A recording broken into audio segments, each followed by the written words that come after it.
હિંમતનગરમાં ગૌ તસ્કરો બન્યા બેફામ। ઘરની આગળવાડામાં બાંધેલી ગાયને રાત્રે ઉઠાવીને લઈ ભાગતા ગૌમાતાના માલિક જાગી જતા તસ્કરોનો પીછો કરતા ચાલુ ગાડીમાંથી ફાયરિંગ કરીને ભાગી છૂટ્યા। તે અનુસંધાને હિંમતનગર બજરંગ દળ, વિશ્વ હિન્દુ પરિષદ, ગૌરક્ષકો મોટી સંખ્યામાં ઉપસ્થિત થઈને હિંમતનગર એસપીને આવેદનપત્ર આપીને જરૂરી તપાસ કરીને આરોપીઓને પકડીને યોગ્ય કાર્યવાહી કરવા આવેદનપત્ર આપ્યું।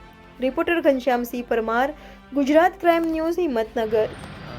રાજુભાઈ ભાલવિયા, બજરંગ વિભાગ, સોળીની વાળી જવાબદારી છે। આપણે આજે સાબરકાંઠા એસપી સાહેબને એક આવેદનપત્ર આપવામાં આવ્યું। આવેદનપત્ર એ અનુસંધાનમાં આપવામાં આવ્યું કે છેલ્લા 3 મહિનાથી હિંમતનગરના અલગ અલગ વિસ્તારોમાં ગૌ તસ્કરી થઈ રહી છે।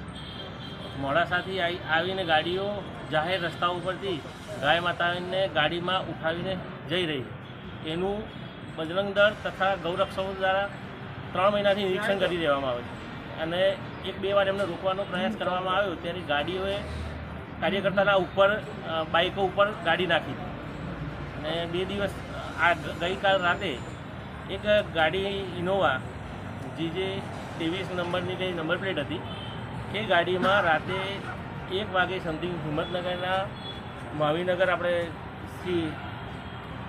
ખેડ તસિયા રોડ ઉપરથી એક ગાય ઉઠાવવામાં આવી। એની માહિતી ગૌરક્ષકોને મળતા ગૌરક્ષકોએ એમનો પીછો કરતા આ ગાડી ખેડ તસિયા રહીને ચાદરણી થઈને સીધી એના પીછો કરતા ચાદરણી જોડે ગૌરક્ષકો ઉપર ફાયરિંગ કરવામાં આવી। એના અનુસંધાનમાં આપણે એસપી સાહેબને આવેદનપત્ર આપવામાં આવ્યું છે અને આવનારા સમયમાં હિંમતનગરના દરેક વિસ્તારમાંથી આવી ગૌ તસ્કરીઓ બંધ થાય એના માટે અમે એસપી સાહેબને સ્ટ્રિક્ટલી પ્રયાસ કરે એના માટે અમને આવેદન આપ્યું।